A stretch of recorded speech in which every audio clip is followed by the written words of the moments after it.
ကြတဲ့လူရမောင်မယ်များမိခင်ဖခင်များအားလုံးကိုထိုပဲကျေးဇူးတင်ကြောင်းဥစွာပြောရှင်တယ်ဒီကနေ့ကျွန်တော်ဟောပြောမယ့်အကြောင်းကတော့ stewardship ဆိုတဲ့ဒီ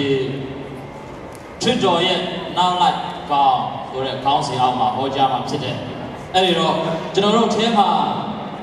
မြန်မာအစားအစာမော်ဟင်းခါကြိုက်တဲ့လူရှိလားရှိတယ်ဟုတ်ပြီ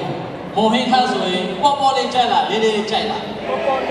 လေးလေးကြိုက်တယ်မှာနော်ကျွန်တော်လည်းမော်ဟင်းခါဆိုရင်လေးလေးပဲကြိုက်တယ်ဒါပေမဲ့အခုကျွန်တော်ပြောမှာလေးလေးမပြောပေါ်ပေါ်လေးပဲပြောမယ်နော်ဘာလို့လဲဆိုတော့ကျွန်တော်တို့မနေ့ကနေစပြီးတော့ခုနအချင်းချင်းအသင်းတော်သမိုင်းကြီးကြားခဲ့ရတယ်အသင်းတော်သမိုင်းဆိုတာအားလို့မရတဲ့သမိုင်းအသင်းတော်သမိုင်းရလို့မဟုတ်ဘူးသမိုင်းမှန်တယ်များကအားလို့အရာမရတဲ့အရာဖြစ်တယ်အဲ့ဒီတော့အားလို့မရတဲ့အရာကိုနားထောင်ပြီးတော့လေးလေးကြီးနော်မလုံးသွင်းပြီးမှတ်ထားပြီးတဲ့ကာလကျွန်တော်ကတော့ပေါ့ပါပါလေးကျွန်တော်တို့ရဲ့အခုချမ်းသာရတဲ့ဒီအသင်းတော်အကြောင်းတွေနဲ့ကိုယ့်ရဲ့ယုံကြည်ခြင်း tradition သမာချမ်းစာအဲ့ဒါအားလုံးကိုကိုယ့်ရဲ့အသက်တာမှာပေါ့ပါပါကလေးနဲ့ဘယ်လိုနေထိုင်နေတယ်လဲဆိုရဲအကြောင်းကိုဒီ stewardship ဆိုရဲတစ်ဖက်ကဒီခရစ်တော်ရဲ့နောက်လိုက်ကောင်းလို့ပြောလို့ရတယ်လို့နောက်တစ်မျိုးနဲ့ဘာသာပြန်မယ်ဆိုရင်တော့ခရစ်တော်ရဲ့ဗန္တာဆိုပြီးတော့လေဘာသာပြန်လို့ရတယ်အဲ့ဒီတော့အဲ့ဒီ stewardship ဆိုတာကိုတမန်ကျမ်းစာထဲမှာဘယ်လိုလာပြီးတော့ဘယ်လိုပုံစံနဲ့ stewardship ကိုနားလည်ကြတယ်လဲဆိုတာကိုကျွန်တော်ဥစွာပထမပြောရှင်တယ်ပထမဆုံးအနေနဲ့ကြည့်မယ်ဆိုရင်ကျွန်တော်တို့ဒီ stewardship ကိုကျွန်တော်တို့တွေကဘယ်လိုနားလည်တယ်အဲ့ဒီ stewardship ရဲ့တာဝန်တွေကပါလဲဆိုရယ်နော်ခရစ်တော်ရဲ့နောက်လိုက်ကောင်းဆိုတာပါလဲဒုတိယချက်ကအဲ့ဒီခရစ်တော်ရဲ့နောက်လိုက်ကောင်းဆိုတဲ့လူကဘာလို့ရမလဲဆိုတော့အချက်နှစ်ချက်ပေါ်မှာမူတည်ပြီးတော့ဒီကနေ့နည်းနည်းမျှဝေချင်ပါတယ်အဲ့ဒီတော့ခရစ်တော်ရဲ့အစေခံနောက်လိုက်ကောင်းဆိုတာဒီ American Bishop ရဲ့ Pastoral Letter တစ်ခုထဲမှာရေးထားတယ်အဲ့ဒါဘယ်လိုရေးထားလဲဆိုရင်ခရစ်တော်ရဲ့နောက်လိုက်ကောင်းဆိုတာတဲ့နော်ဘုရားသခင်ဖန်ဆင်းထားသောအရာဟုသမျှနဲ့လူသားအရင်အနှစ်များကိုထင်သင်ဆောင်ရှောက်၍တာဝန်ကျေပွန်တိတတ်ပြီးအသုံးပြုခြင်းသည်တခုသောအဖြစ်နဲ့မိမိအချင်းအည်အချင်းနဲ့ပိုင်ဆိုင်မှုများကိုရက်ရောစွာဘေကံစွန့်ကြဲခြင်းဖြစ်သည်အင်မရာမှာစာပိုက်တစ်ပိုက်ကလေးနဲ့ပြည့်စုံတဲ့အချက်ဖြစ်တယ်ခရစ်တော်ရဲ့နောက်လိုက်ကောင်းဆိုတာဖန်ဆင်းထားသောအရာမှန်သမျှကိုထင်သင်ဆောင်ရှောက်ရမှာဖြစ်တယ်အဲ့ဒါကကျွန်တော်တို့အသင်းတော်အများအားဦးတည်ပြီးတော့ပြောနေတဲ့အချက်ဖြစ်တယ်အဲ့ဒီတော့ကျမ်းစာပါတဲ့လူရှိလားကျမ်းစာကျွန်တော်တို့ကောင်းစဉ်ဖတ်ကြည့်ပါဦးတစ်ချက်လောက် National Conference of Burmese American Catholics ကျွန်တော်တို့ဘာသာသူတွေယုံကြည်သူအများကြီးလာကြတယ်ကျမ်းစာပါသလားဆိုတော့တရားမပါဘူးเนาะ but I know in your phone เนาะ everybody has so တယ်လီဖုန်းထဲမှာကျန်းစာလေးထည့်ထားတယ်ဆိုတာယုံကြည်ဆိုတော့အဲ့ဒါကြောင်းလဲစာအုပ်ကြီးမှာမတည်တော့ဘူးเนาะဆိုတော့အဲ့ဒီထက်မှာဘုရားသခင်ကကျွန်တော်တို့ကိုဖန်ဆင်းတယ်အဖဘုရားသခင်ကအာရအေဝဖြစ်စေဆိုပြီးဖန်ဆင်းတဲ့အခါမှာဘုရားကစကားတစ်ခုပြောတယ်အဲ့ဒီအာရကိုဖန်ဆင်းခြင်းမှာငါတို့နဲ့တူသောเนาะ let us create a man in our image ငါတို့ရုပ်ပုံနဲ့တူသောလူကိုဖန်ဆင်းကြစို့အဲ့ဒီမှာဘုရားခင်ကကျက်ပိုက်တွေကတခုထပ်ဆက်သေးတယ် in our likeness ငါတို့နဲ့ပုံစံတူနေရမယ်အားလုံးတော့ and အဲ့ဒီမှာကျမ်းစာတခုလာသေးတယ် let us make him နော် the master of creation နော်ဆိုတော့အဲ့ဒီကဘာဦးကျမ်းအခန်းကြီး1အခန်းငယ်25-26မှာကြည့်ပါအဲ့ဒီမှာနော်ဘုရားသခင်ကကဘာမိုးမြေကိုဖန်ဆင်းမယ်အားလုံးဖန်ဆင်းပြီးပြီလူသားတွေအာရန်နဲ့အာရန်ကိုဖန်ဆင်းတယ်အာရန်ကိုဖန်ဆင်းတဲ့အခါမှာအဲ့ဒီဖန်ဆင်းခြင်းမှာဘုရားကအာရန်ကိုသူ့ကိုမဖန်ဆင်းခင်မှာငါတို့နဲ့တူသောလူကိုဖန်ဆင်းကြစို့နော်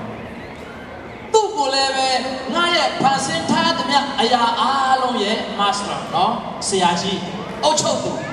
သူ့ကိုအရက်အရာပေးကြစို့ဆိုပြီးတော့ ဘုရားကပြောထားတယ်အဲ့တော့အဲ့ဒီဖန်ဆင်းခြင်းမှာပါဝင်တဲ့ကျွန်တော်တို့အရောက်စီတိုင်းကိုဘုရားကဘာတာဝန်ပေးထားလဲသူ့ရဲ့ဖန်ဆင်းရှင်ဖြစ်တဲ့သူ့ရဲ့တာဝန်ကအားလုံးကျွန်တော်တို့ပေးထားပြီးတော့သူဖန်ဆင်းထားတဲ့အရာအားလုံးကိုဘာလို့ဖို့လဲထင်းထင်းဆောင်ရှာဖို့တာဝန်ပေးထားပါတယ်အဲ့ဒီတော့ဘုရားသခင်ရဲ့နော်ဒီဖန်ဆင်းခြင်းလုပ်ငန်းကလေးကကျွန်တော်တို့အရောက်စီတိုင်းကိုသူဖန်ဆင်းထားသောအရာမှန်သမျှထင်းထင်းဆောင်ရှာဖို့ရတဲ့ကျွန်တော်တို့အရောက်စီတိုင်းကိုတာဝန်ပေးတာဖြစ်တယ်ချစ်လာဆိုတော့လူရံမောင်ပဲအပေါင်းတို့မိဘများကိုယ့်ဘဝကိုပြန်လဲထောက်ရှုကြည့်ပါကျွန်တော်တို့ဟာတချို့ကတော့မွေးကလေးကကက်သလစ်သင်းတော်မှာဆေးကြောချင်းခံတယ်တချို့ကတော့အမျိုးမျိုးကြောင့်ယုံကြည်ခြင်းပြောင်းလာတယ်တချို့ကတော့နော်ဒီပုံစံမျိုးမျိုးနဲ့ဒီထက်ရောက်လာရောက်လာနေပြီအဲ့ဒါဆိုရင်ငါရဲ့အသက်တာမှာဘုရားကိုဘယ်လိုအစေခံနေတယ်လဲငါရဲ့အသက်တာမှာဘုရားကငါ့ကိုဖန်ဆင်းပြီးတော့ခုနဒီကဘာဦးချက်အခန်းကြီး1ခန်းရင်25 26မှာပြောထားတဲ့ဒီချမ်းပိုက်တဲ့ကိုဘယ်လိုအသုံးပြုတ်တယ်လဲဆိုတာကိုကျွန်တော်တို့ဒီကနေ့ပြန်လဲထောက်ရှုကြစို့ကိုယ့်ရဲ့ဘဝကိုပြန်လဲဆန်းစစ်ကြစို့အဲ့ဒီတော့ဘန္တာဆိုးကခုနဒီ American Bishop Conference ကထုတ်ပြန်တဲ့စာတစ်စောင်ခန့်နောက်တစ်ကြောင်းကိုဖတ်ပြမယ်နော်ခရိယန်ဘန္တာဆိုးတဲ့ခရစ်တော်ဤနောက်လိုက်ကောင်းအနေဖြင့်ဘုရားသခင်ထံမှရရှိသောအရာအလုံးကိုယေရှုတင်ပြီးတိုးတက်ကြီးပွားများပြားရန်တာဝန်ရှိစွာလှုပ်ဆောင်ခြင်းလူတကာအတွက်တရားမျှတစွာဝေငှဖြန့်ဝေခြင်းနော်တိုးတက်များပြားစွာပါရှိတယ်တိုးတက်များပြားစွာဘုရားသခင်ထံပြန်လည်ပေးအပ်ခြင်းနဲ့နော်ကျွန်တော်တို့တာဝန်ကြီးကြီးတွေထပ်ပေးတယ်ဘုရားကအဲ့ဒီတော့ဒီကနေ့ဒီနေရာမှာရောက်ရှိလာကြတဲ့လူငယ်မောင်ငယ်များအနေနဲ့အလောလုံးတဲ့လက်ထောင်ကြည့်ပါအောင်အလောလုံးနေတဲ့လူတွေအားရစရာကောင်းတယ်နော်ဒီလူတွေကဘုရားကိုကိုရတဲ့အထက်နဲ့ပြန်ပေးတော့မနေဘူးရမယ်နော်ဆိုတော့ကျွန်တော်တို့ဒီကနေ့ဘုရားသခင်ကကျွန်တော်တို့အရောက်စီတိုင်းကိုမကုံမခန်းနိုင်တော့ကျေးဇူးတော်တွေပေးထားတယ်နော်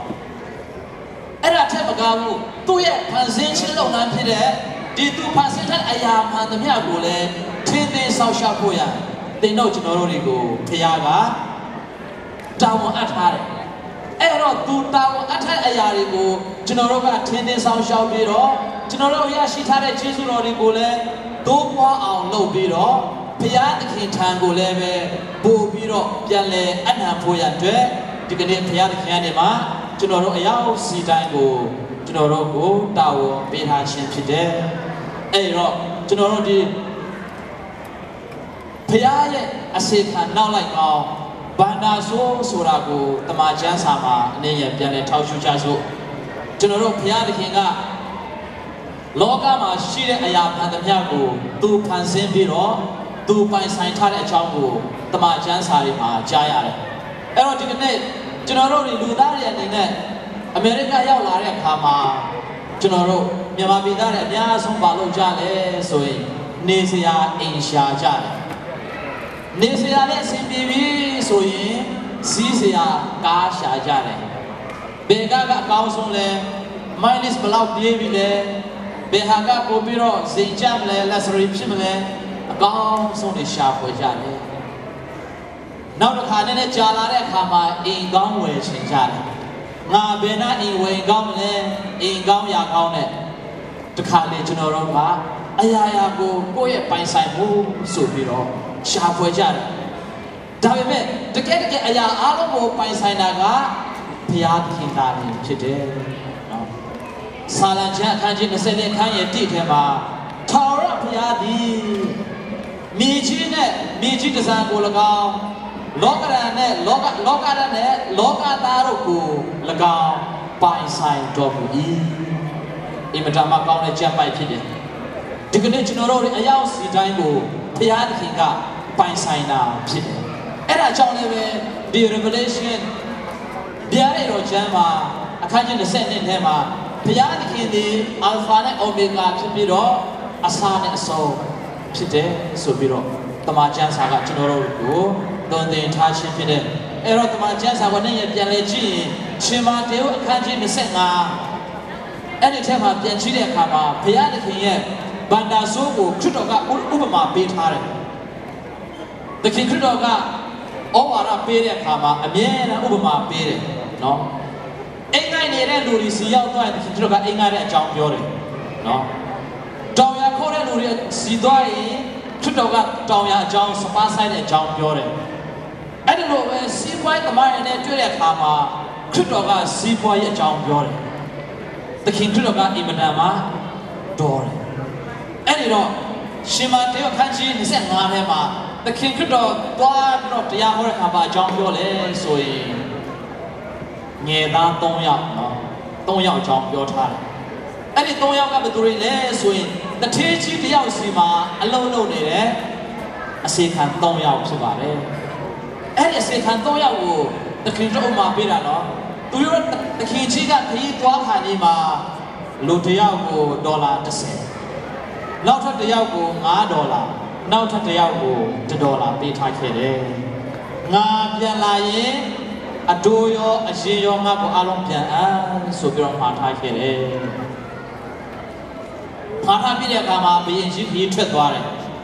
သူပြန်လာတော့$10ရတဲ့လူကဘယ်လောက်ပြန်ယူလာလဲနောက်ထပ်အမြတ်30ပါယူလာပြီးတော့စုစုပေါင်းဘယ်လောက်လဲ$10$5ရတဲ့လူကဘယ်လောက်ယူလာလဲ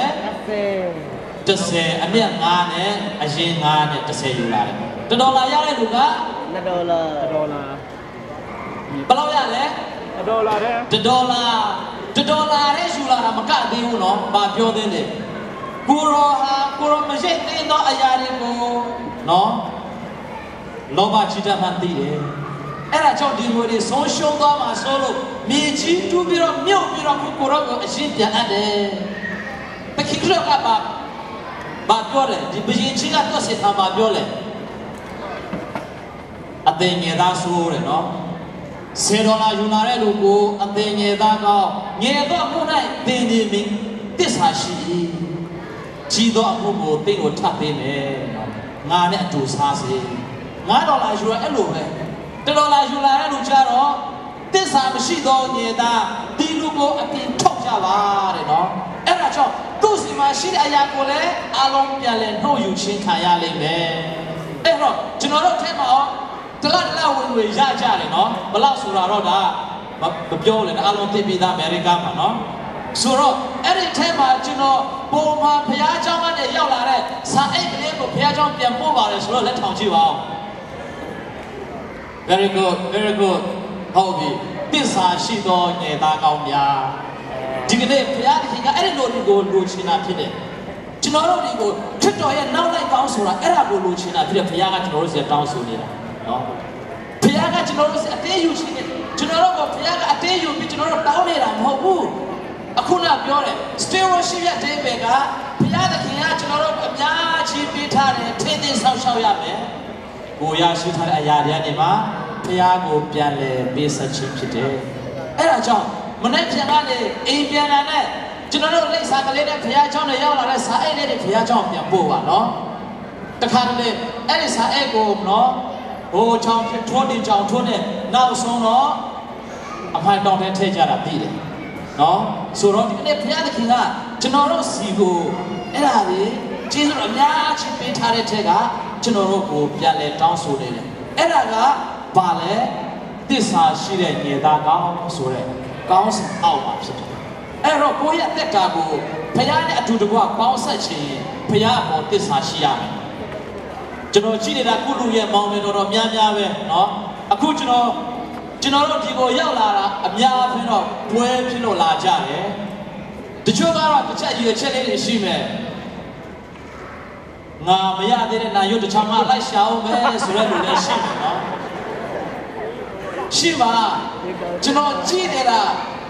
ဟိုမျိုးနဲ့ဒီမျိုးလူငယ်လေးတွေကြည့်နေတာသိတော့ကြည့်လိုက်သိတယ်လေဖုန်းရှိတဲ့လူသားပဲလေနော်ဆိုတော့ဒီလူတွေပေါ်စားတော့ကောင်းနေပြီဆိုတာလေးရှိတယ်နော်ဝမ်းသာစရာကောင်းတယ်အဲ့ဒီတော့အမျိုးသမီးတွေကဘလို့ဟာတွေရှာတယ်ကဲဘလို့ဟာတွေအမျိုးသမီးတွေကကိုအင်ထောင်းတခုတီးထောင်းမယ်ဆိုရင်ဘလို့ဟာတွေစိတ်ကူးထားလဲရုပ်ချောရမယ်ဟုတ်ပြီတော့ရုပ်ချောတဲ့ဟာလေအမျိုးသမီးတွေရောအရက်ရှိရမယ်ဘိုက်ကြီးရပါလဲ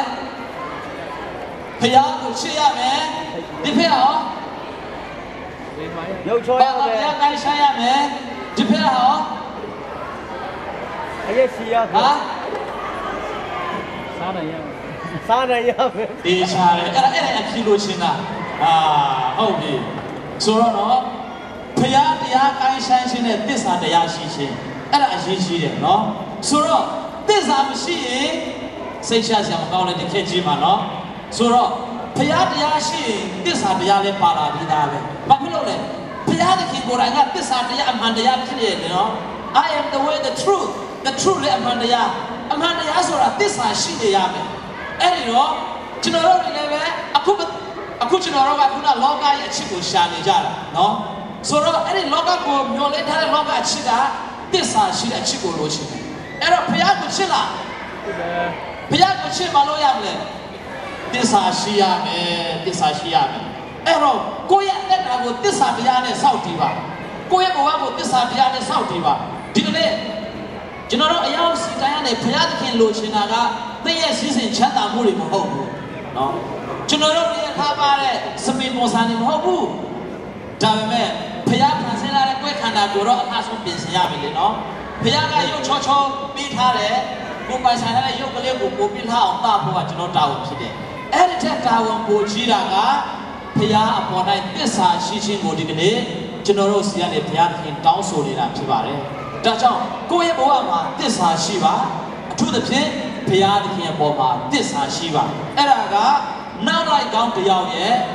အဓိကအချက်အကြဆုံးဖြစ်တယ်အဲ့တော့ကျွန်တော်တို့ဒီကနေ့အခုနကြားနာရတဲ့တမ္မာဒေဝခန်းကြီး25ထဲကနောက်ဆုံးညင်သားကောင်းကနောက်ဆုံးညင်သားကသူရရှိထားတဲ့သူသခင်ရဲ့ပိုက်ဆံတွေကို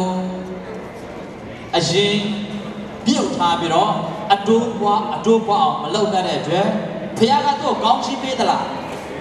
မပေးဘူးဒီကနေ့လူငယ်တွေမှာအရေးချင်းတွေအများကြီးရှိပါတယ်လူငယ်မောင်မယ်တွေမတူညီတဲ့အရေးချင်းတွေဘုရားကကျွန်တော်တို့အများကြီးပေးထားတယ်တချို့ကတော့တချင်းဆိုတတ်တယ်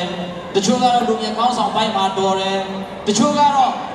လူငယ်မှာတဲတော့မနှောက်ရှားဘူးဒါပေမဲ့လုံအားပေးဆိုရင်ရှေ့ဆုံးထွက်လာတယ်နော်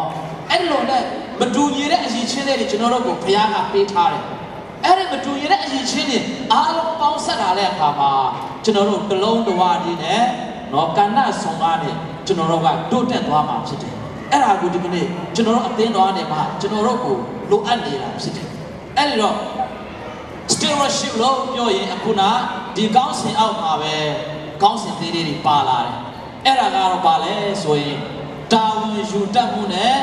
တာဝန်ခံတတ်မှုတာဝန်ကျေပွန်တတ်မှုเนาะ responsibility ရှိမယ် accountability ရှိမယ်အဲ့တော့ကျွန်တော်တို့ဟာเนาะအခုနရှင်မတရုတ်ထဲကကြားရတယ်လို့ပဲအဲ့ဒီ3ယောက်ထဲကဘယ်ကဏ္ဍမှာရှိနေမလဲเนาะဘုရားသခင်ကကျွန်တော်တို့ကိုသူ့ရဲ့ဗန္ဒာတွေအထားလိုက်တယ်เนาะသူ့ရဲ့ဗန္ဒာတွေအထားပြီးတော့ကျွန်တော်တို့ကိုဒီဟာထင်းထင်းဆောင်းရှောက်ပါပေးလိုက်တယ်ဒီကနေ့ကျွန်တော်တို့လူငယ်မောင်မယ်များကိုဘုရားကကိုယ်နဲ့ထိုက်တဲ့လုံအားလေးတွေရုပ်ရှိလေးတွေလုံရှိကိုင်ရည်လေးတွေအားလုံးပေးထားတယ်အဲ့တော့ကျွန်တော်တို့ဘုရားစီကနေရလာတဲ့အဲ့ဒီဂျေဇုတော်တွေကိုထင်းထင်းဆောင်းရှောက်ရင်တိုးပွားအောင်ဆက်လက်လှုပ်ဆောင်ပါစို့ဒုတိယအချက်နဲ့ကိုယ်က accountability ပြီးတော့ဘုရားသခင်နဲ့အချိန်ကုန်ဆုံးရမယ်ဘုရားသခင်နဲ့အချိန်ကုန်ဆုံးရမယ် spending time with God နော်အဲ့တော့ကျွန်တော်တို့ရဲ့အသက်တာမှာကျွန်တော်တို့ကိုဖန်ဆင်းထားတဲ့ဘုရားကျွန်တော်တို့ကိုအရာရာကိုပေးထားတဲ့ဘုရားသူနဲ့အချိန်ဖြုံးရမယ်လေ့ကျင့်အောင်မယ်နော်သူ့ခဲနဲ့သူ့ခါပေါ့နော်ဆိုတော့လူရမောင်မယ်များတဲ့တရက်ကို Facebook ဘယ်နည်းလောက်သုံးလဲခန့်မှန်းရှင်ဘယ်လောက်သုံးလဲတနာကြီးတဲ့နော်ဒါလတ်ကတနာကြီးတဲ့ကဲဘလို့လဲပါတီမို့နော်ကျစင်မေးတယ်ဘယ်နိုင်သုံးလဲ24နာရီဟုတ်ပြီKansas Cityကျွန်တော်ရွာသားတွေနေလိုက်အောင်မယ်ဆိုတော့ထားလိုက်ပါနော်ကျွန်တော်တို့ဘုရားသခင်နဲ့အချိန်ဖြုံးပါတဲ့နော် stewardship ရဲ့ကောင်းစဉ်အောက်သစ္စာရှိသောနောက်လိုက်ပေါင်းဆိုတဲ့အထဲမှာ ဘုရားသခင်နဲ့ချင်းပြောရမယ်ဒီကနေ့ကျွန်တော်တို့တွေလူတိုင်းဟောလိုက်ပါမှာလူတိုင်းကလည်းထဲမှာဖုံးပါတယ်အားရင်ထုတ်ကြည့်တယ်အားရင်ထုတ်ကြည့်တယ်နော်ကျွန်တော်တို့အဲ့ထဲမှာထည့်ပြီးတော့ချက်ပြလိုက်ဘယ်သူများစာပို့လဲကမန်းကရထုတ်ကြည့်ကြတယ်နော်လူငယ်မောင်မယ်များကျွန်တော်တို့လူကြီးအားလုံးပါပဲအဲ့သူ့ခက်သူ့အခါပေါ့ဒါပေမဲ့ကျွန်တော်တို့ဒီကနေ့အားနေတဲ့ခဏဆူတောင်းလိုက်အောင်မယ်9မိနစ်လောက်ကုန်ချင်းဆိုတော့တပုတ်ဆိုလိုက်အောင်မယ်ဆိုတဲ့လူရှိလားရှိတော့ရှိမယ်လူကြီးရှိမယ်နော်ဒါပေမဲ့လူများတော့ရှားသွားပြီနော်အဲ့တော့ကျွန်တော်တို့ဘုရားသခင်နဲ့ချင်းပြုံးပါကျွန်တော်တို့အကြောင်းတဲ့တော့ကဒီပသိမ်ကကျွန်တော်တို့ရဲ့ professor တယောက်တပါးပေါ့နော်ဘုန်းကြီး para Wilson Vincent ကတခါပြောမှုတယ်တခါကတဲ့လူငယ်တယောက်ကလာပြီးမေးတယ် Father တဲ့စူတောင်းနဲ့ဆင်းလေးတောင်းလို့ရလားလို့လာမေးတယ်စူတောင်းနဲ့ဆင်းလေးတောင်းလို့ရလားဆိုဟာအဲ့လိုတော့မရဘူးကွာအဲ့ဒါမဲ့တစ်ခုရှိတယ်ဆင်းလေးတောင်းရင်လည်းစူတောင်းလို့ရတယ်နော်ကောင်းစင်တူလားမတူဘူးစူတောင်းရင်လည်းဆင်းလေးတောင်းလို့မရပါပဲဆင်းလေးတောင်းရင်လည်းစူတောင်းနေလို့ရတယ်နော်ဆိုတော့ကျွန်တော်တို့လူငယ်မောင်မယ်များတခါလေပြောကောင်းပြောလိုက်တယ်ဘုန်းကြီးက stewardship ပြောတော့လူငယ်တွေကိုနော်ဘာသာသူတွေကိုဘုရားသခင်နဲ့ချင်းဖြုံးဖို့ပြောတယ်ကျွန်တော်တို့ကမနဲ့အိယာထအလုံးသွားညာမိုးချုံမအိမ်ရောက်ဘယ်လိုလုပ်ဆူတောင်းမလဲလို့ပြောကောင်းပြောလိုက်မယ်အလုံးလုံးရင်းနဲ့ဆူတောင်းလို့ရတယ်နော်အလုံးလုံးရင်းနဲ့ဆူတောင်းကြပါနော်အဲ့ဒါကဘုရားသခင်နဲ့အချင်းဖြုံးခြင်းဘုရားသခင်နဲ့ဒီကျွန်တော်တို့ရှိတယ်တခါလေကျွန်တော် Paris မှာနော်ဒီ Kansas City မှာလူတွေအိမ်သွားလေတဲ့အခါဘာသာတွင်သွားတဲ့အခါမှာသူတို့အိမ်မှာခဏပဲထိုင်သေးတယ်အမျိုးသမီးနဲ့ကလေးကအိမ်မှာယောက်ျားကအလုပ်မှာယောက်ျားတွေကသမီးစားနဲ့နိုင်ဝတ်သမီးစားအားတဲ့အချိန်မှာပြေးလာတော့သမီးကမန်းကရစားပြီးတော့သူတို့ယောက်ျားကို FaceTime နဲ့ဖုန်းခေါ်ကြတယ်အိမ်ကကလေးနဲ့မိသားစုဘလို့နေလဲပေါ့နော်ဖုန်းခေါ်ကြမိသားစုအတွက်နိုင်ဝတ်ရတဲ့လေးကိုမရမကအချိန်ပေးတယ်အဲ့ဒီလိုပဲကျွန်တော်တို့ဘဝမှာဖခင်အတွက်လည်းပဲမရမကအချိန်ရှာကြပါနော်မရမကအချိန်ရှာကြပါလုံးဝအချိန်မရရင်လည်းပဲကိုယ့်ရဲ့အလုပ်ချင်းလေးမှာဒီအလုပ်လေးလုပ်တဲ့အချိန်မှာတည်းပိန်ပန်းတဲ့အချိန်မှာကုန်ကျေးဇူးတော်တပုတ်ဆိုပါကောင်းကင်ဘုံမေတ္တာတပုတ်ဆိုပါမဟုတ်ရင်ကျွန်တော်တို့အလုပ်တူလုပ်တဲ့လူထဲကတရားရောက်နေမတော့အဲ့ဒီအတွက်ပူဇော်လိုက်ပါအဲ့ဒါက stewardship ထွတ်တော်ရဲ့နောက်လိုက်ကောင်းဆိုတာကြံဖန်ပြီးတော့နော်အဲ့လိုရှာတတ်ရတယ်ကျွန်တော် Kansas City မှာရှေ့ဘာသာတို့ပြောဖို့လူတွေကြံဖန်တာနော်ကြားတော့ကြားဖူးကြမှာတခါကတဟန်းမှာနော်ဆိုင်ကသမားလူငယ်လေးတယောက်ကိုရတဲ့ကောင်မလေးကိုကြိုက်တယ်ကိုရတဲ့ကောင်မလေးကိုကြိုက်တော့ကိုရတဲ့လည်းပြောဆိုခက်ချမ်းထုံးတော့တဲ့တို့ချောင်းနဲ့ပြန်ကင်ထားတော့နည်းနည်းကြောက်တယ်အဲ့ဒီတော့တရက်ကြတော့ကောင်မလေးကိုအကြီးစားစကားအရမ်းပြောချင်တယ်ပြောချင်တော့အဲ့ဒီနေ့နေအရမ်းပူတယ်ဆိုင်ကသမားကွန်းတယ်ဘေးမှာသွားရက်ပြီးတော့အမဒီနေ့နေအရမ်းပူတယ်နော်အေးဟောနေပူတော့ဘာဖြစ်လဲနေပူတော့ဖုန်ထားတယ်ဟာနေပူတော့ဖုန်ထားတာမြတ်ထူဆန်းလုပ်နေသေးတယ်မဟုတ်ဘူးလေဖုန်ထားတော့လေချောင်းထဲဝင်တာဗောတဲ့အဲ့ဒီလေချောင်းထဲဝင်တော့ဘာဖြစ်လဲအတန်ပိတ်တယ်တဲ့နော်လေချောင်းနာတယ်လေချောင်းနာတော့စကားကောင်းပြောလို့မရဘူးအမလေးကွန်းတယ်ကမင်းကဘာများပြောချင်လို့လဲဆိုပြောချင်တာပြောလို့မဖြစ်ဘူးတဲ့ကွန်းတယ်ကကိုစိတ်ဆိုးတာအမလေးမချစ်ကြဆန်းပါနဲ့နင်ကပြောစရာရှိတာပြောလိုက်စမ်းပါတကယ်ပြောရမှာလားပြောပါဟာကြာပါလားဆိုငါနင့်ကိုချစ်တယ်အဲ့ဒါနဲ့ထုံးတော့တဲ့တိုးနဲ့တက်ဆိုပြီးကြိုင်လိုက်တယ်နော်ဆိုတော့ကျွန်တော်တို့လူသားတွေကကိုပြောချင်တဲ့အကြောင်းအရာကြတော့ရှာကြမ်းပြီးတော့ကြံဖန်ပြီးတော့ပြောကြတာနော်ဖခင်အတွက်ကိုတော့ကြံဖန်ပြီးတော့ငါဖခင်ကိုပူဇော်လိုက်အောင်မယ်ကြံဖန်ပြီးတော့ဒီဟာလေးကိုဖခင်ကိုလှူလိုက်အောင်မယ်ဆိုတာတရားတော်မရှိတတ်မဲ့ဒီချမ်းလေးရှိရအောင်နော်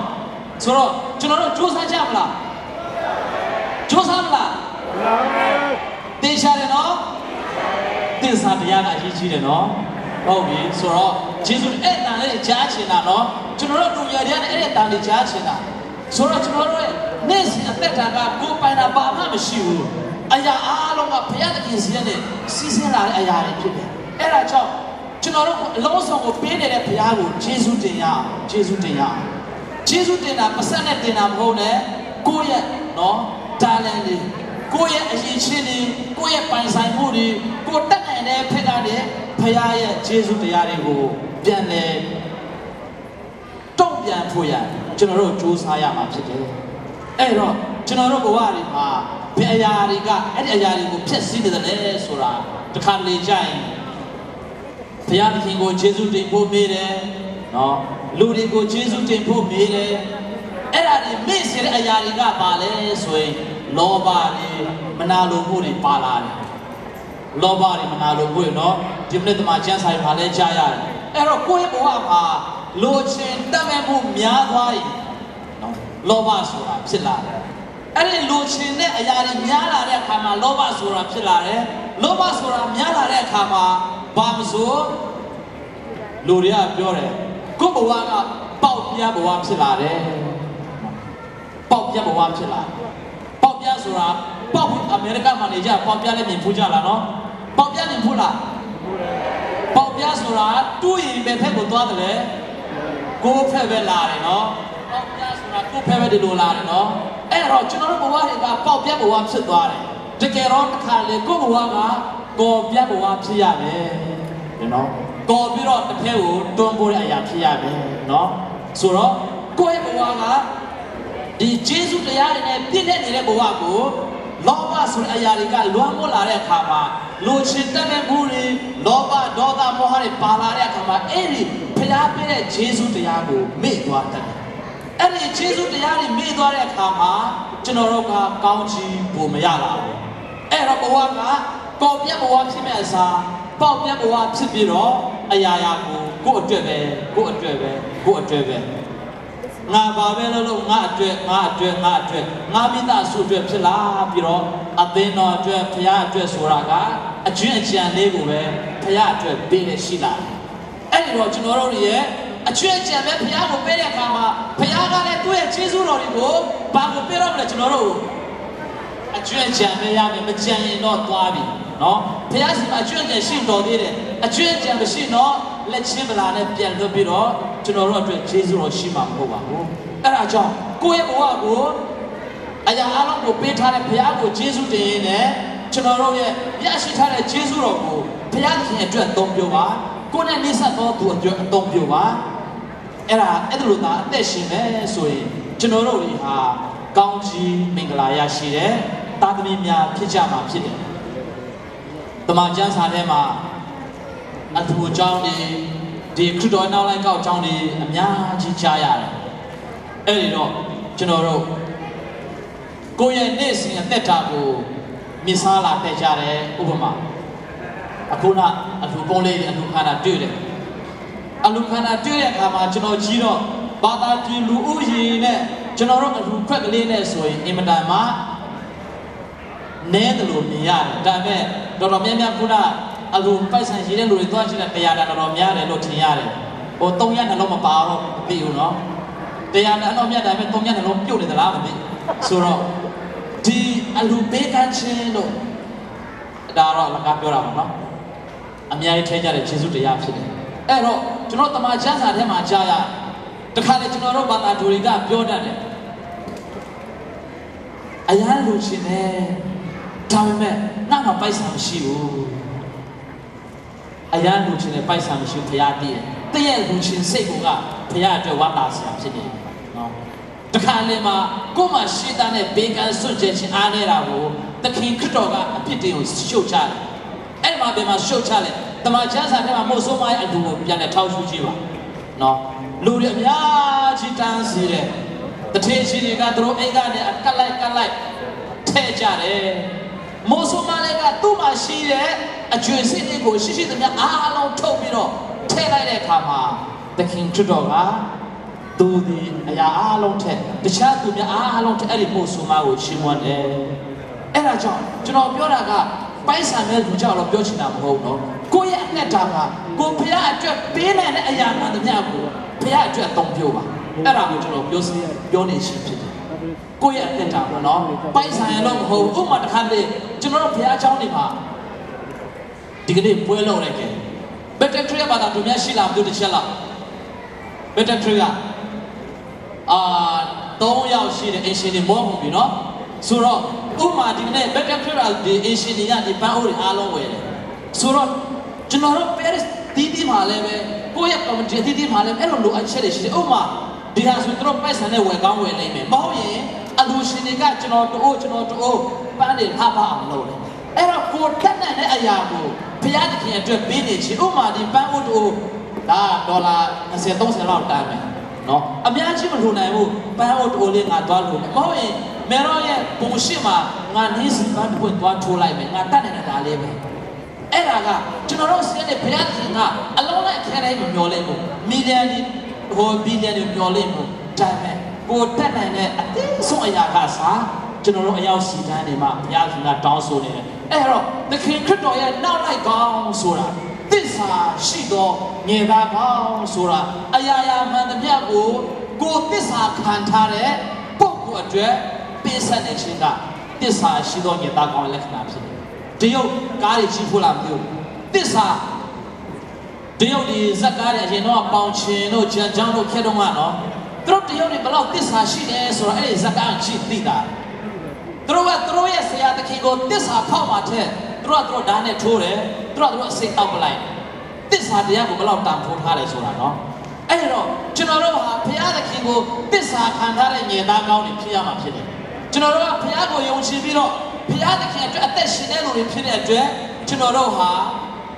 ဘယ်အချိန်ပဲရောက်ဘယ်အချိန်ခါပဲဖြစ်ဘလို့နေရပဲရောက်နေဘယ်အချိန်နေမှာပဲဖြစ်နေကိုယုံကြည်ထားတဲ့ဘုရားကိုသစ္စာရှိပြီးတော့ကိုယုံကြည်ထားတဲ့အသင်းတော်ကိုသစ္စာရှိခြင်းကနောက်လိုက်ကောင်းရဲ့လက္ခဏာဖြစ်ပါတယ်နောက်လိုက်ကောင်းတဲ့လက္ခဏာတွေတော့မြင်နေရကြားနေရတယ်အဲ့လိုမြင်နေကြားနေပြီးတဲ့အခါမှာကျွန်တော်တို့ကဘာလို့ရတော့မလဲခုကျွန်တော်တို့မနေ့ကထောက်ဒီဖာရာဂျေရိုမီဖာရာဖိုင်ယက်စ်ရဲ့နဘာပြောပြီးဒီမနေ့ဖာရာဂျွန်ခုပြောတယ်တော်တော်များအသင်းတော်ကြောင့်လည်းကြားနေရပြီအဲ့တော့ကျွန်တော်တို့အခုဘာလို့လဲဆိုရင်ကျွန်တော်တို့အဲ့ဒီငယ်သားကောင်းရဲ့လက္ခဏာအထက်မှာပြောင်းလဲခြင်းဆိုတာပါတယ် transformative ဖြစ်ရတယ်အဲ့တော့ကျွန်တော်တို့အခုပြောင်းလဲခြင်းဆိုတာကကိုကြားနာထားတဲ့တရားတွေကိုမြင်တွေ့နေတဲ့အရာတွေကိုယ့်ရဲ့နှလုံးသားထဲမှာဝင်လာတဲ့အရာတွေကြောင့်ကိုယ့်ရဲ့ဘဝကိုပြောင်းလဲနေရတယ်အဲ့တော့ကျွန်တော်တို့အခုတခါလေဘုန်းကြီးတရားဟောတယ်နော်တခါလူတွေကရှိတယ်ဟိုဗာလဲဟာတာမများပြင်ဘုန်းကြီးတရားကောင်းတယ်လို့ထင်တဲ့ချင်းနဲ့ရှိကြတယ်လူတွေကနော်ဟာတာမများပြောရှိတာကောင်းတယ်တချို့ရှိသေးတယ်ဒီနေ့ကိုတော့တရားဟောတာအရင်ကောင်းတယ်ဘာဟောလဲတီရောအဲ့ဘာကောင်းတယ်လို့ပြောရလဲကိုတော့ဒီနေ့တူတူလေးဟောတယ်လေဖြတ်ဘူးလားနော်ဆိုတော့တူတူလေးဟောရင်ကြိုက်တဲ့လူရှိတယ်ဟာတာများများထည့်ကြိုက်တဲ့လူရှိတယ်တချို့ကတော့ဟာတာမှာပဲနဲ့ကျန်းစာတဲ့ဟောရင်ကြိုက်တဲ့လူရှိတယ်ဘယ်လိုပဲကြိုက်တယ်ကိုကြိုက်တဲ့အရာကိုကိုကကြိုက်တယ်ဆိုပြီးတော့အာမင်ပေးတယ်အလကားပဲလေနော်အာမင်ကတော့ပစားကနေရှော့ကနေထွက်နေတာပဲဒါပေမဲ့တင်းရဲ့တက်တာမှာပြောင်းလဲခြင်းပဲဘုရားလိုရှိတာ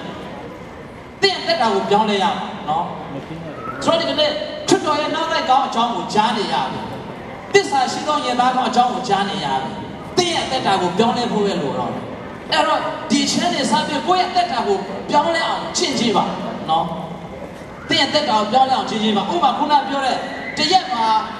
Facebook ကိုတနာရီသုံးတယ်ဆိုရင်55မိနစ်လောက်သုံးပါ5မိနစ်ကိုဘုရားအတွက်ပူဇော်ကြည့်ပါနော်နောက်တစ်ပတ်မှာ9ရက်ရှိတယ်9ရက်အလုံးလုံးတယ်2ရက်နားတယ်တရက်ကိုတော့တကယ်ချင်းနဲ့ shopping သွားတယ်စနေနေ့ကိုတော့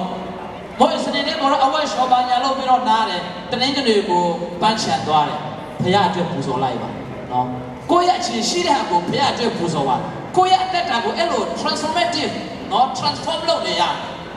အဲ့ဒီမှာပါပဲကျွန်တော်ရဲ့ဘဝကပျော်စရာကောင်းတဲ့ဘဝနော်အဲ့တော့မှသာလေစစ်မှန်သောဘာနာဆိုစစ်မှန်သောသစ္စာရှိတဲ့ငယ်သားကောင်းဘဝကိုရောက်နေတာဖြစ်တယ်အဲ့တော့ငါမနဲ့ဖြန်အတွက် ကျွန်တော်အရင်တော့ဟိုချင်းတဲ့ချင်းဟိုဒီတင်ချင်းတဲ့ချင်းခဏခဏဆိုပူရာရှိတယ်ဗာလဲအဆိုတော်နာမည်တော့ပြည့်သွားပြီနော်Den chance to say again the kind of so that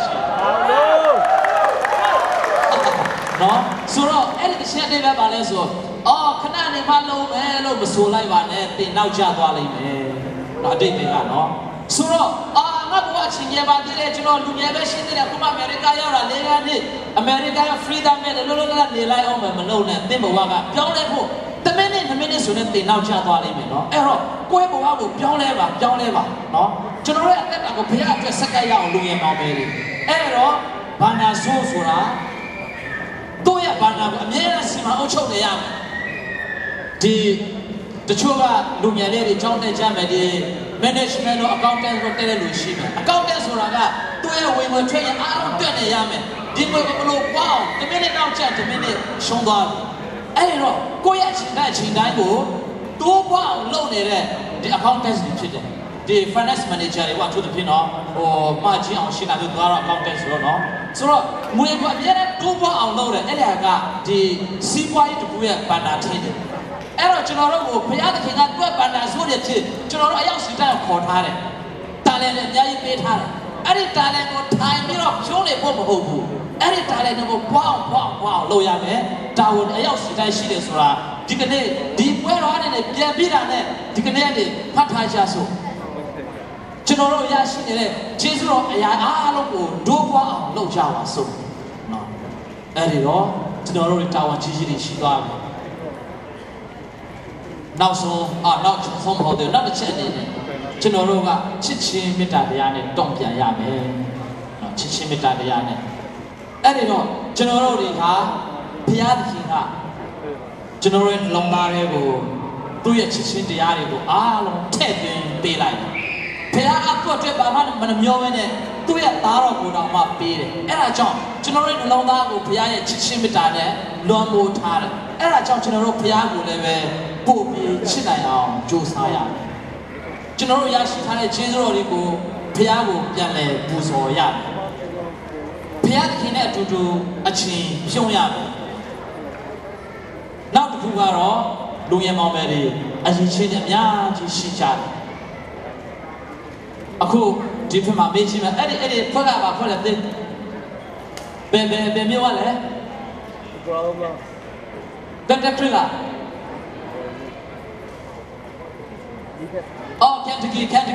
Kentucky ဖွက်ကဆရာဆိုင်လောကပြောတဲ့အဆိုကောင်းတယ်တဲ့နော်ဆိုတော့အဲ့ဒီမှာအဆိုကောင်းဆုံးဘယ်သူလဲပြီတချင်းဆိုရင်မြေဥဆောင်တာကွာရဥဆောင်တာဟုတ်ပြီအရောက်စီတိုင်းလည်းရွတ်ထောင်တယ်ဆိုအားလုံးကောင်းတဲ့သဘောရှိတယ်ဆိုတော့နော်အားလုံးလည်းထောင်ကြတယ်ဆိုတော့အဲ့ဒီလိုပဲကျွန်တော်တို့လူရည်တွေကိုအရင်ချင်းဘုရားကအများကြီးပေးထားအဲ့အရင်ချင်းတွေကိုတယောက်နဲ့တယောက်ပြဝေရမယ်အဲ့ဒါကညင်သားကောင်းတဲ့လက္ခဏာလည်းဖြစ်တယ်နော်ဆိုတော့ငါအဆိုကောင်းတဲ့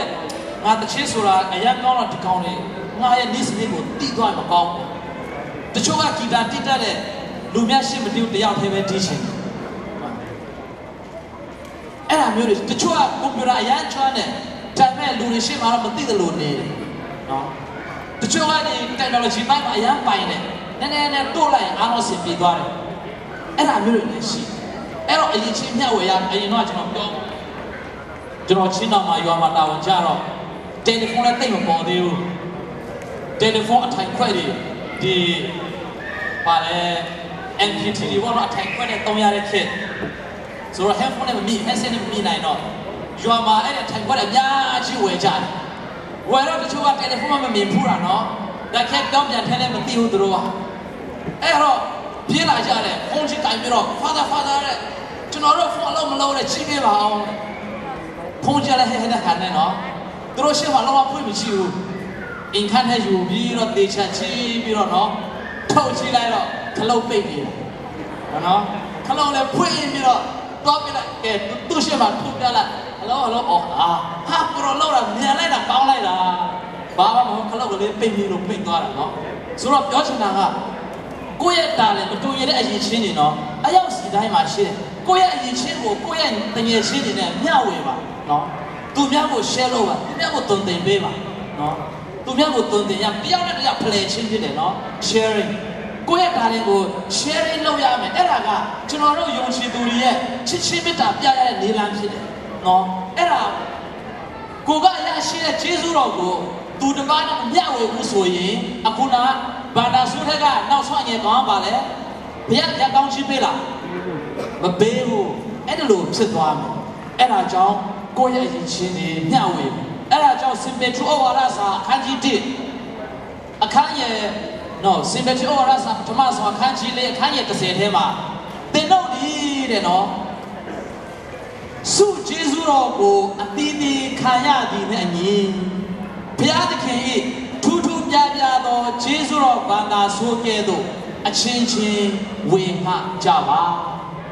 ဘုရားကပြောထားတာဖြစ်တယ်ဘုန်းကြီးပြောတာမဟုတ်ဘုရားပြောတာနော်ကိုရရှိတဲ့တော့ရရှိထားတဲ့ကျေးဇူးတော်အသီးသီးတွေကိုမျှဝေကြပါဆိုပြီးတော့ဒီကနေ့တမန်ကျမ်းစာကပြောထားပါတယ်အဲ့တော့ကျွန်တော်တို့နောက်ဆုံးပိုင်းမှာပြောမယ်ဆိုရင်ဒီကနေ့ဟာတခြားစီစဉ်နေရှိတဲ့အတွက်ကျွန်တော်နည်းနည်းအထူးချုံပြီးတော့ပြောမယ်ကိုယ့်ရဲ့အသက်တာကိုဘုရားနဲ့အချင်းကုန်ဆုံးစေပါကိုယ်မှာပိုင်ဆိုင်ထားတဲ့အရာကိုဘုရားအတွက်ပြန်လည်ဖဲ့ယူပါနော်ကိုယ်ရရှိတဲ့အရာကိုတခြားလူနဲ့မျှဝေပါကျွန်တော်တို့ခရိယန်တွေကတစ်ခါတလေမှာအထူးသဖြင့်ကျွန်တော်တို့ဘာသာဝင်များတချို့ကပြောတယ်ဘယ်နေရာပဲရောက်ငါတို့ကက်သလစ်တွေကအရင်ချင်းသိမရှိတဲ့လူတွေပဲများတယ်လို့ခံစားတယ်မဟုတ်ပါဘူးမတုံးသေးလို့မရှိဘူးထင်ရတယ်နော်မတုံးကြလို့သုံးပါကိုယ့်ရင်ချင်းသုံးလေထွက်လေဖြစ်တယ်နော်ဆိုတော့မတုံးတဲ့ဒါကဘာဖြစ်လဲတန်ချီတက်တယ်သုံးတာတွေမကောက်တန်ချီတက်တယ်နော်သုံးတာနဲ့နဲသေးတယ်တန်ချီတက်တယ်တန်ချီတက်သုံးလို့တော့မရတော့သုံးရုံတက်ဆိုတွေးလို့ရသေးတယ်နော်တန်ချီတက်ပြည့်တယ်အဲ့ဒါကြောင့်တစ်ခါလေကျွန်တော်တို့တွေကကိုယ့်အရင်ချင်းကိုမသုံးတဲ့အခါမှာဒုံသွားတယ်တန်ချီတက်အဲ့ဒါကြောင့်ကိုယ့်အရင်ချင်းကိုဖောက်ထုတ်ပါနော်တူနဲ့တူမျှဝေပါအဲ့ဒါကကျွန်တော်တို့ဘုရားကအလိုရှိနေတဲ့အရာဖြစ်တယ်အဲ့ဒီတော့ခရစ်တော်ရဲ့နောက်လိုက်နေတာကောင်းပါဘုရားရဲ့နောက်လိုက်ကောင်းဗန္ဒာဆိုးထဲမှာကျွန်တော်တို့အမြဲတမ်းနမူနာယူရမယ်ပုဂ္ဂိုလ်ရှိပါတယ်ကျွန်တော်တို့တမန်ကျမ်းစာတွေမှာကြည့်တယ်အာဗြဟံကိုကြည့်ရင်ဓမ္မဟောင်းကျမ်းထဲမှာတော့အာဗြဟံကအင်မရာမ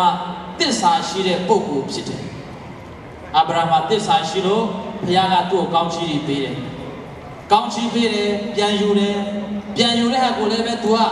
လုံးဝနှမျောတွန့်တိုခြင်းမရှိဘူးလေဘုရားကိုပေးတဲ့အခါမှာဘုရားကစားတဲ့ကိုကောင်းချီးထပ်ပေးတယ်အဲ့လိုကျေးဇူးတရားတွေရှိတယ်အဲ့တော့တင်းရဲ့အသက်တာမှာခက်ခဲနေတဲ့အချိန်မှာဝမ်းမြောက်နေတဲ့အချိန်မှာဝမ်းသာနေတဲ့အချိန်မှာဖခင်နဲ့အတူပေါင်းဆက်ပါဘုဒ္ဓနေ့ရောက်တဲ့ညကချီကာဂိုကအဆိုတော်တယောက်ဆိုတဲ့ချင်းအရန်ကြိုက်တယ်နော်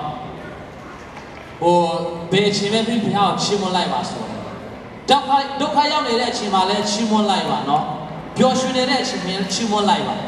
ဘယ်အချိန်ပဲဖခင်ကိုချီးမွမ်းလိုက်ဘာဖြစ်လို့လဲကျွန်တော်တို့ဟာဖခင်ရဲ့သစ္စာရှိတဲ့ငယ်သားတွေဖြစ်တယ်ကျွန်တော်တို့ကောင်းစဉ်ကိုဖတ်ကြည့်ပါ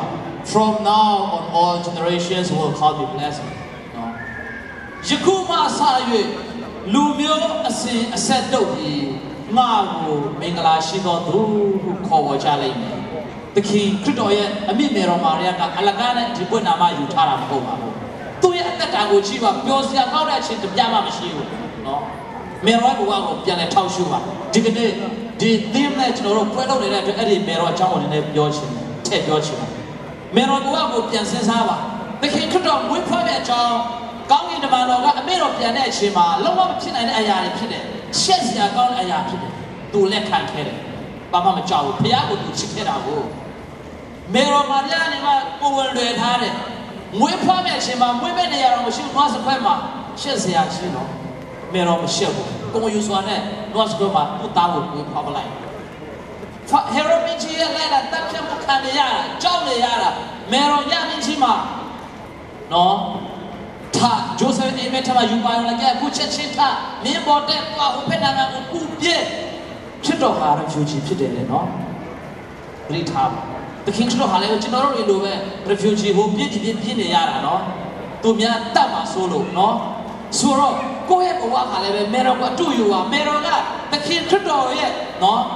အမေမေတော်ဖြစ်တဲ့အတွက်သခင်ခရစ်တော်အသက်လုံးချုံအောင်ဘယ်အချိန်ပဲဖြစ်ဖြစ်နော်သစ္စာရှိနဲ့ခရစ်တော်ကိုလွတ်ရလွတ်ကြောင်းဆိုပြီးတော့ခေါ်သွားပြီးပြင်းနေရတယ်အဲ့ဒီလိုနဲ့မေတော်ကသစ္စာရှိခဲ့တဲ့ဘုရားသခင်ပေါ့